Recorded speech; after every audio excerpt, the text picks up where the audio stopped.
Everybody who you see in this documentary were people who said that they wanted to be a part of it. I put a casting call, honestly, out. I wanted anybody, any color, to be a part of it. And these are the people who say, yeah, I want to do it. Let's talk about it. I have something to say. Different walks, believe different things. So these are people who have something to share. I've had the opportunity to just come across some awesome people in these last few short months, and you'll see here in the video soon, having the chance to talk to Dr. Mark Lamont Hill and the chance to talk to Councilman Nick Mosby. And, just having the chance to talk to them about colorism. What are we doing to fix it? How can we fix it? Where do we start? These are some questions that you'll hear throughout the documentary. And honestly, we have so much work to do. And I hope that this conversation this evening will start the work. We've already had enough talk. Honestly, we've had enough conversations. It's time to start putting these things to action. What more can we do to help not only our people survive, but our officers survive? What else can we do? And can we talk about the diversity training that needs to take place? And now that is a broad training that needs to happen. And you got to have diverse people teaching diversity training. This is 2015.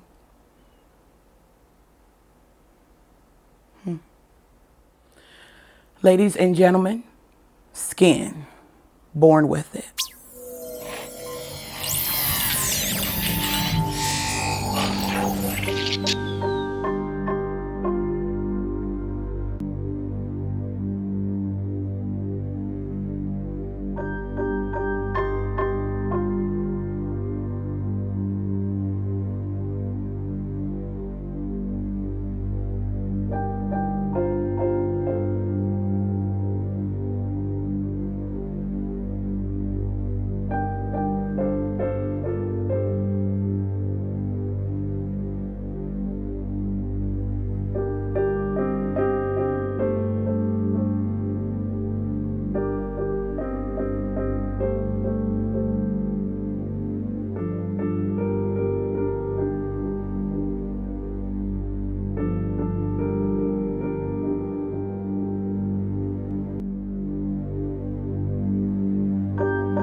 Calling out for help. Somebody please hear my cry. My eyes are constantly red because I constantly cry. Stress have reached a point where I'm torn on the inside, wondering if a change could be made or wondering if I should just hide. It's about to be an emergency. Please stand by. Help, call 911 if you only know how I felt about my skin inside.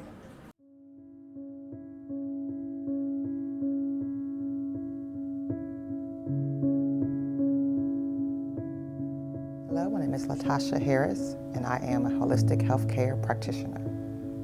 My name is Lene Bergen. I am married, been married for almost 11 years. I have 3 children, 2 girls and a boy. I am a teacher assistant. I'm Brother Will. a 34-year-old male out of Columbus, Ohio, and I'm an artist. My name is Tanisha Robinson. I am a registered respiratory therapist.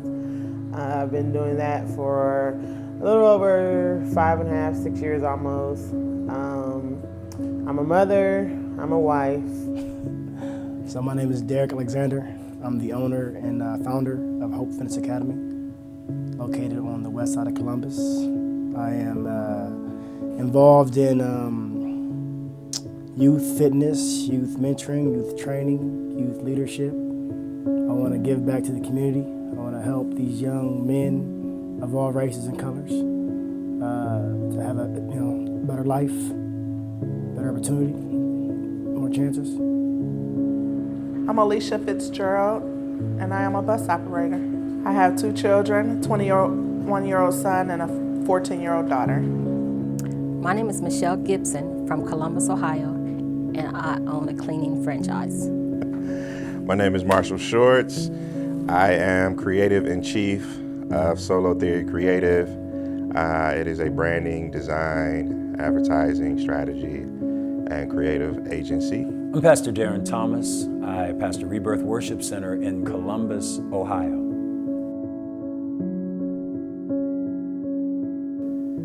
The issue of ethnicity or the issue of race is not necessarily something that we run from, but it really is something that has to be addressed for several reasons. One of the things that I believe in greatly is the power of ethnic gifting. It's something that I study. It's something that I pay attention to. It's an ongoing, ever-evolving wealth of information. The reason why that's important to me is I think when I was in my 20s, I had the chance to travel literally the world with my pastor at that time, Bishop Wagner's. We did mission field work, so I had a chance to go to Africa. I had a chance to be in Jamaica. I had a chance to be in Italy, France, Germany, Europe. And one of the things that it taught me was the beauty of diversity. It also taught me that there were things and stereotypes that I had built up even within the church of what is worship, what is a God expression. Whereas when we went to Africa, the exuberance of their worship, they worshiped, even the elderly sisters. If we did that in our culture, it would be looked at as flesh. But once again, if you're exposed and you have an understanding of how God creates culture and what that culture means in the big picture, then you begin to embrace and understand the world is bigger than my skin color. The world is bigger than my race. The world is bigger than my expression of things. And because I'm a pastor, the world is bigger than my expression of God. There was just something else that I might bring up with that is that being a musician, if there's anything that I understand, you cannot have harmony in sameness. Harmony is only accomplished in diversity. And the grander the chord, the more diversity that goes into it.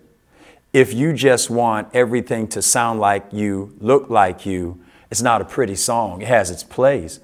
But we're all just only singing the same thing, walking the same way, looking the same way, thinking the same way, and it makes life one color. Versus if I understand the power of diversity, I can take diversity and make it into something brilliant that blesses the soul, blesses the mind, blesses the spirit, because I understand how to harness the power of diversity and use it in a positive way. Learn about a little bit of everything. You know, even if you don't share interests, it's just good to have basic knowledge on other things. I think it's good to know to just read. I think a lot of times we get ourselves in situations because we don't read. We don't take the time to read. And because we don't know how to read, we don't know how to read slowly to break up the A and the B clause so that we can understand. And then through education, you learn to ask questions. And so I believe education is very important, and not so much in degrees, but just constantly adding new information to your mind and to keep your mind going and thinking. So I believe education is important. You gotta learn. Learn. You should always want to learn. I can honestly say I learn something new every day.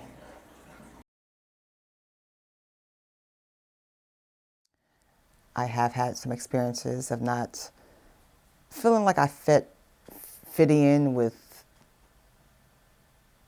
I guess, my people. Just being of a lighter complexion, I was always told that I looked like I was not black, like I was mixed with something.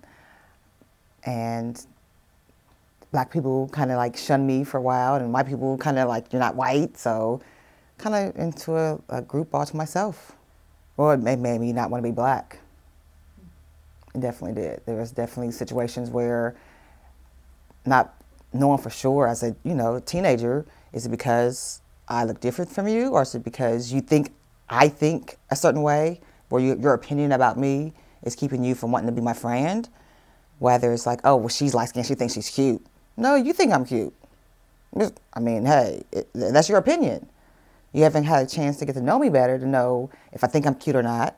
But hey, it is what it is, If you think I'm cute, I'm cute. If you don't think I am, I'm not, But hey, that's my experience growing up in my teenage years. So as I became an adult, I kind of, not say distance myself, but as Tupac said, keep your enemies close and watch your homies.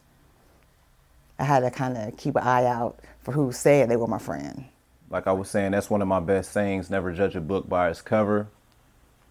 Because, even my own race, I've been discriminated against. They look at me and just automatically think I'm a thug, or like they still holding their purses. And you know how you could be talking to someone and they wouldn't want to look you in your eye, or act like they really don't want to be bothered with you, like you're like bugging them or something. You try to be genuine with them, and they just like, ew, no, go on about your business. You know what I mean?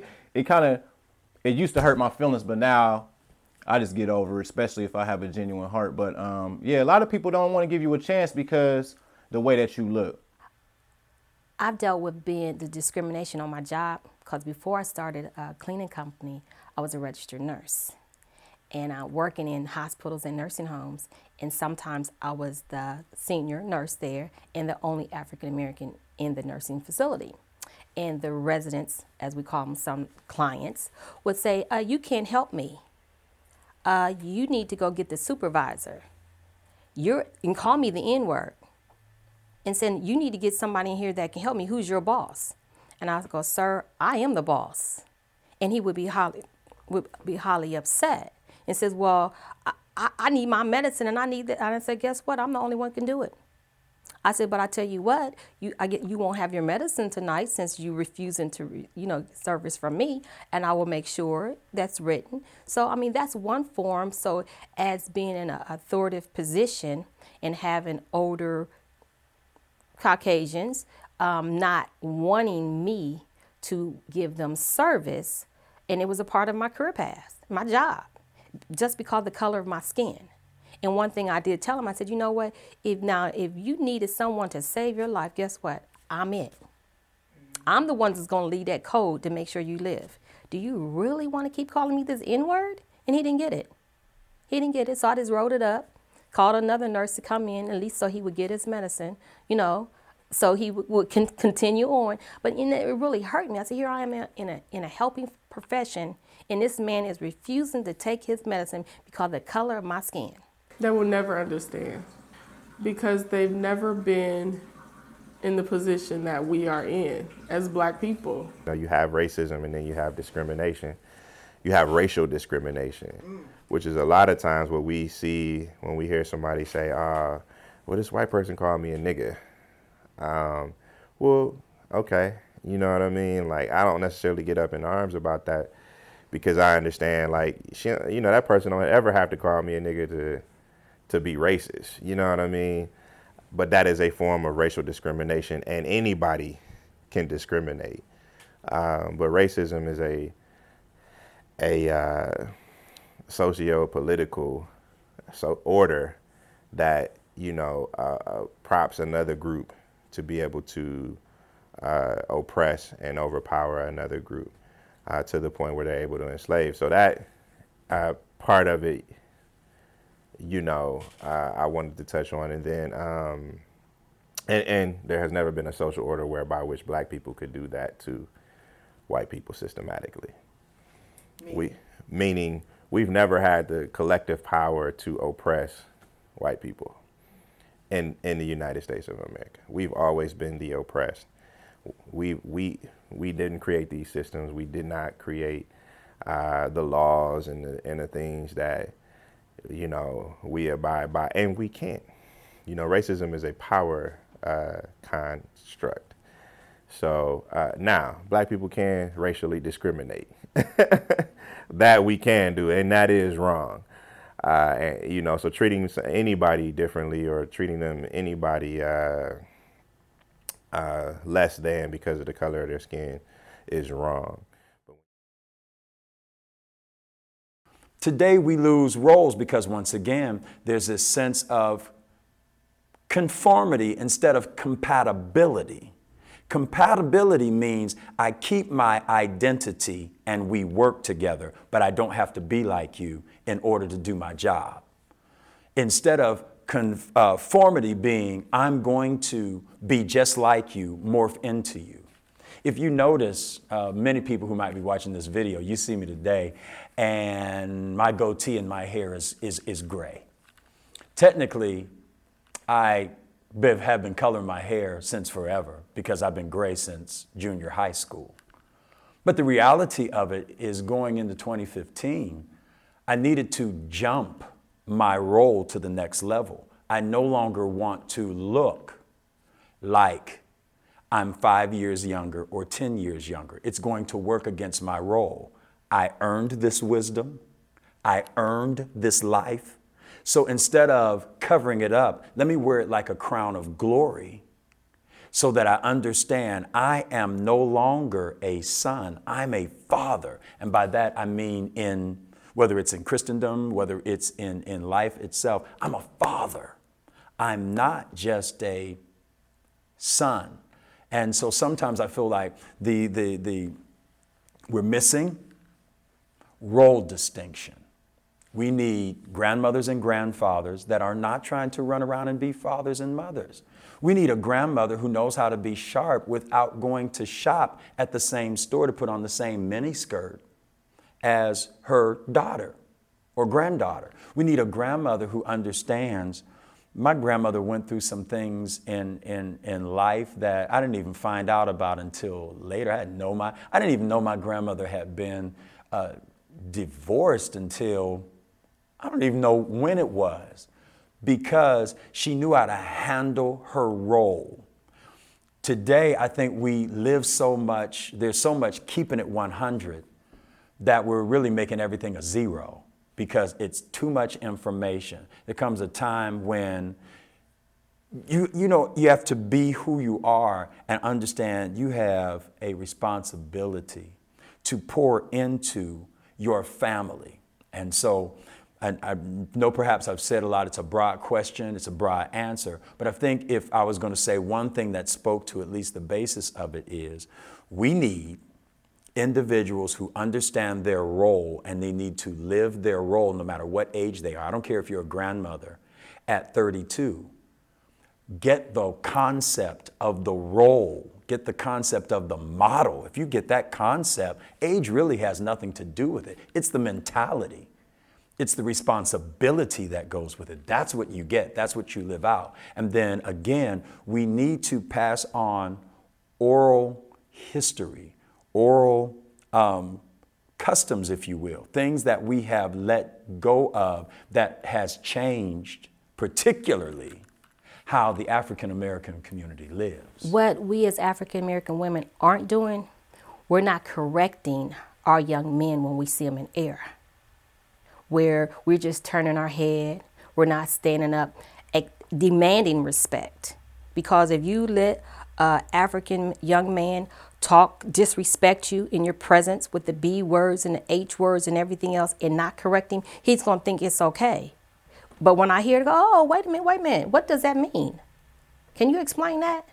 When I see young men having their pants down, I'll look them dead in their face and say, oh, you are so handsome. You are so awesome. And they'll get a big old smile on their face. I say, I wish I could call you a 10, but not quite. You just an 8. And they're like, look. I said, let me tell you what you need to do to get those 2 points. Then I try to educate them about what your pants sagging really means. And go back from slavery time all the way. Then I explain, do you realize that your ancestors fought for you to keep your pants up? Do you realize that your ancestors, when they was on a slave farm, they would take corn husks and wrap it up and braid it and make a belt so they can keep their pants up so they could try to get to freedom? Then I'll explain about in prison what having your pants down what meant, about inviting yourself, being more feminine, letting people know, a man know that you're available. So I ask them, what does that mean with your pants down? So I try to educate them. And I say, now, do you need a couple dollars to buy a belt? Now, I said, you know what, maybe that's the thing you might come up with. Put the pants up and a belt. I said, now, just imagine. And I will bring up the latest incident that just happened with the young man. I said, I wonder, was his pants hanging down? I said, because if his pants was hanging down, maybe he could have dodged a bullet if he could have moved the right way. But how can you run for freedom or run or dodge a bullet or anything if your pants is hanging to your knees? Pull your pants up. I said, and they will literally pull their pants up. And as they're pulling their pants up, I said, now I see a 10. So I try to educate them. And I think we all need to start with that education, not being nasty, but in an even tone of respect. And when you do see a young man that's dressed properly, that's looking clean, let him know that. Tell him that you respect that. I don't care who it is. If I see a young man in the elevator, I say, man, you look really nice today. Thank you for having your pants pulled up. Thank you for having your hair combed and you looking clean. You represent me as being a mother and a woman and a grandmother. You represent young black men. Thank you. They put a smile on their face. I try to educate. How much of that do you feel is your role, though? Like, do you feel like there's a certain level that, a man should be telling him that? Where are they? Do I feel like we as black women should have that role of educating our young black men? Yes, because of the black father and the men aren't there. Where are they? If I can give any piece of advice to our youth in regards to the importance of education, you are aging. Time does not stand still for anyone. We are living in a society where you are expected to work until you die. There is no retirement, and you have to have a means to survive when you're 40 and 50 and 60 and 70. Thanks to technology, and we're grateful, and health advances, we're living longer. Not only that, we're actually able to live longer, more quality-filled lives. So in the meantime, you're living, you still have to have a means to live. It's good to, and then not only that, you want to be able to grow. Always grow. You don't have to be a scientist, but just to learn something new. Whether it's a new hobby, a craft, anything, meet someone new, just learning how to embrace and engage people that aren't like you. We know what it's like to not be embraced and engaged because we're different, but I don't believe in reciprocating evil with evil. So, and through that, you learn through diverse surroundings and to just grow. And so you have to get your education. You have to get your education because from that, so many different avenues, financially, mentally, emotionally, spiritually, so many different avenues can open up in your lives. And it can also spark interests that you didn't even know that you had in your life. So you have to get your education. So you're going to get old eventually, and you still got to have a way to just physically survive. You need a roof over your head, food, transportation, and so on and so forth. High school education is very important. I'm not going to say that college is the end-all, be-all, because you can be whatever you want to be. You know, you don't need college to be what you want to be. But if you want to be a doctor or a nurse, obviously you have to go to school. But some dreams, I've seen people be very successful and not have a day of college experience. So Fear for my children? Absolutely. This world is becoming out of control as I see it. Never experienced things that's going on nowadays within the past, I say 5-6 years. Things are beginning to look bad in my eyes. And, for my children, I worry about them every day. I feel kind of, I'm not going to say worried, but I feel like it's kind of open season out here for us, especially where I'm at in my environment. It seems like we're targeted. The streets is kind of dangerous. When I had already had a trip planned to Baltimore, and my great friend and I said, you know what? I want to see for myself. And, we had people like, are you scared? You going down there? Oh my God, don't go. Are you really going to go? We have to go. I think about our ancestors who, those who fought before us, like they weren't afraid to go on the front line. And as we got there and we approached the scene where things had taken place, there was no fear. There was peace. People were singing. People were worshiping. You're not going to see that on the television, but people were worshiping. They were smiling. The kids were playing. However, there was a strong army and National Guard and police presence, almost provoking. Now, I get it. I get what had taken place, but it was very provoking. The presence of the police were very, very provoking. Like, they were watching you, and all I had was my camera. And then that's when I had the chance I literally ran into Councilman Mosby, and he was so approachable. He was nice, pleasant, and I had a quick moment to chat with him. We should be far past it as a society, but unfortunately we're not. And you can see that through children. We kind of train and teach our children to have these stereotypes or have these perceptions or have these different types of ideas associated based off of color in their minds. I am fearful for my life at times when it comes to driving. I feel like we're driving while black. As a young black man, I like nice things, so I would like to drive nice cars. And there's been several occasions where I feel like I'm, pretty much picked on. I'm ostracized, for being a black man. When a cop gets behind me, I'm not excited. I'm nervous. Also between the death of my father, from him passing, from being killed by a police officer, that kind of makes me a little more worried and fearful. I can go on, to be honest, but it's like I feel like they definitely pick on us. They look at us as all troublemakers, especially a young black man. Not knowing, my history of a community service, not knowing anything about me, but instantly, come to my car with attitude, come to anything with a problem, instead of like treating me the same way they treat a young white man. One of the most heartfelt moments of my life, where I feared the most for my son's life, is a week after my son burying his father. And I'm not gonna cry. He was stopped by the police because he didn't put his blinker on within 100 feet at a stoplight. And he called me and said, "Mom, please come and help me. Don't let them kill me. Please don't let the police kill me." And the knowing that I was trying my best to get there as fast as I could, and we're talking 7 days, and he just had put his father in the ground, and knowing that he was being stopped.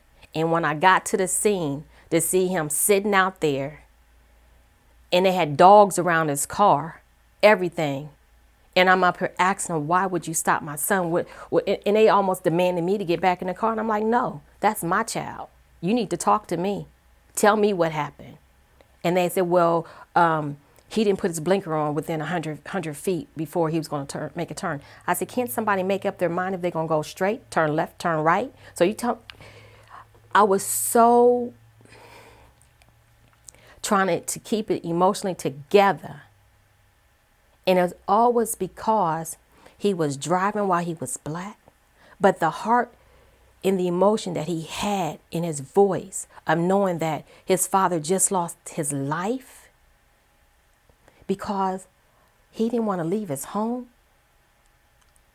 and the police shot him and killed him. Not one shot, but 3. And here my son begging for his life to be spared. Please don't let him kill me. No mother wants to hear their child calling them, telling them, please don't let the police kill me. Now that is a fear almost for every African American woman that's a mother when your child walks out that door not knowing if they're going to come back home. Not from a car accident, not from being bullied at school, but from a gunshot, from a police that is supposed to be there to serve and to protect. I ask America to wake up and think about what we causing our African American men to go through. Our lives matter, not just yesterday, not just today, but every day. I don't want another mother to have to feel like I felt that day when my son said, Mom, please don't let him kill me. And now I see there are African American men, I feel like they're being slaughtered. And we have to march in the streets. America, our life matter. Can somebody care outside of our own race?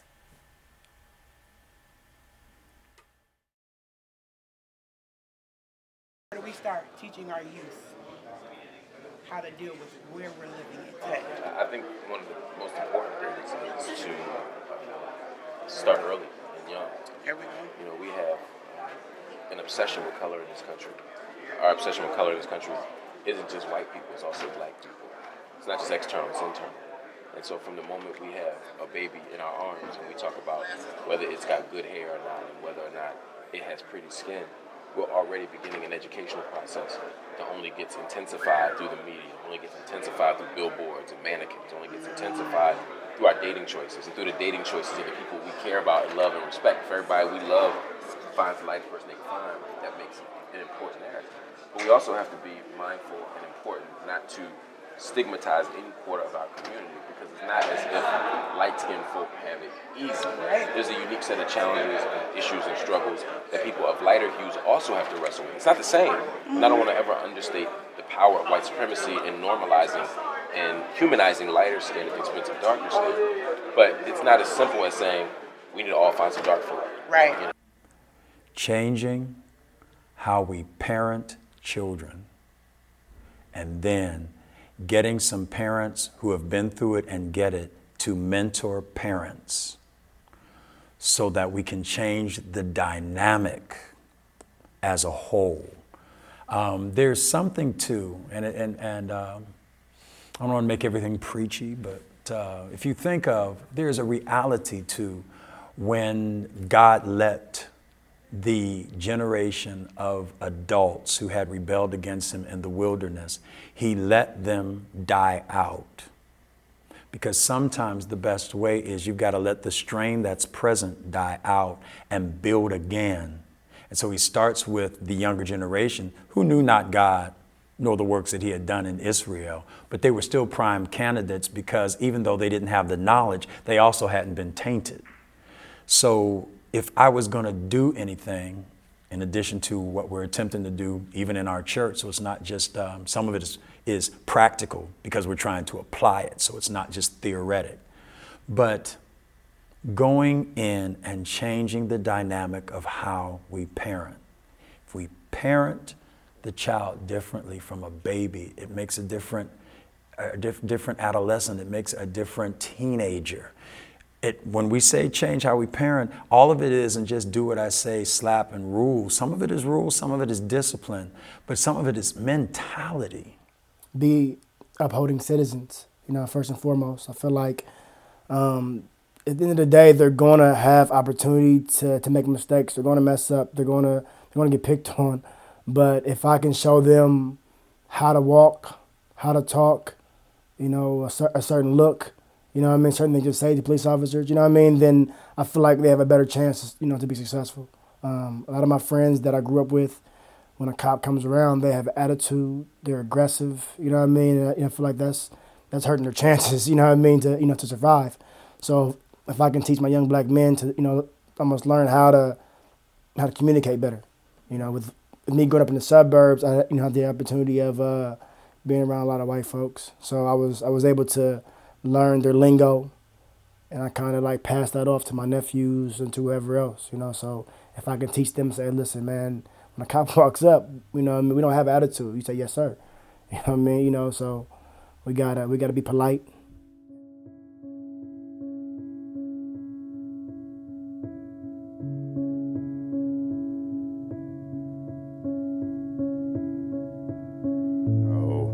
I think that the Black Lives Matter campaign is a great vehicle to sort of prop that door open or open that door to this generation and start that dialogue around the history of black people in this country, and really look at systematic change that needs to happen. We often kind of separate the generations into different movements, but they're all interconnected.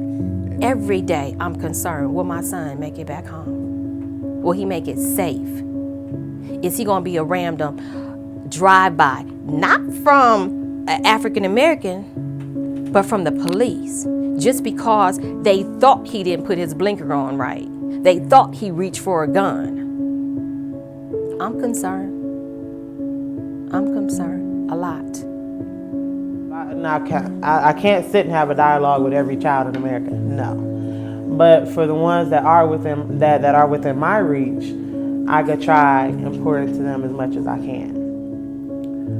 I just want to let them know that there is hope. You can change. You don't always have to be what your environment wants you to be. You don't have to feel obligated to portray yourself in a certain manner or a certain form to blend in with the crowd. People are prejudiced in your jobs. Deal with it. Let's go. Let's be successful. Let's do what you want to do in life, because you only here for a certain amount of time. We can't be here and just worry about how people view us all the time. When I think about Black Lives Matter, there's a line in a song that I'm actually working on that speaks to the heroes of the African American community. And those heroes literally being black and white. So the heroes aren't only African American in the song, they're heroes to us. But one of the things that one of the lines in the song says, how can we measure up to you in strength, meaning the generation before us? With little you did so much. How can we measure up to your strength? When I look at the reality of the fact that the racism that we're dealing with today is present, yes, it's present in the ways that it is, but it's not as dominant and in your face as it was with a generation ago or 2 generations ago. And they still achieved. They still excelled. They had to teach how to excel based upon the structure of the parameters of what was going on. Yes. But I think that sometimes that we can't just cry racism, but then not teach how to live, whether it's present or not. My wife and I and my family, we're blessed to live where we live now. We live in an awesome neighborhood. We have an awesome dwelling place. It's a blessing. I didn't grow up there. I grew up coming home from church with the FBI and the SWAT team and the dogs out in the street. And I came out the sanctuary, but got to drive through the FBI to try to get to my house because of stuff going on in the neighborhood. I live and came from a place that when my son got his car because it was a sob, I wanted to tell the police at that time, who was the Canfield police, could all of you just send out a memo that my son has a sob and he's 20, whatever he is, 21, and stopping him because he's an African American with what you would maybe call an E-class car, so to speak. But the bottom line, whether he was stopped or not, it had already been inbred in him how you handle yourself, whether the world is right or wrong. Because the world is not always going to be right for you. But the bottom line is, in the process of it, you have to know how to handle yourself even when the world is wrong. You still got to know how to be right. And I feel that we're missing the things that empower us. If we're going to talk about being black, if we're going to talk about celebrating Martin Luther King Day, if we're going to talk about all these things, then can we do the things that empowered us? But some things are simple, and not everything is as it seems. But it's starting to seem a lot like stop and frisk sounds like stop and shoot when you stand your ground. It has become illegal, organized crime in this country, America, home of the brave and land of the free. The word American means white. Everybody else has to hyphenate. We don't choose our skin. It's the only thing that separates us at birth. Before thoughts, before potential, before these words. Wake up, because if you're not careful, they'll kill you too and say you asked for it. And don't tell me to stop talking about it. That this is a subject you've heard numerous times before. We will yell it from the rooftops until something happens. We will pray our ancestors' souls, drown out their sirens. We will convince the world that their injustice has played in our bloodstream. The way sunlight amuses itself on water and still we know an angry fist is just wilted fingers, flowers falling in drought. Our hands were open invitations to build this country, yet slaughtered when we used our mouth. So don't tell me to stop talking about it.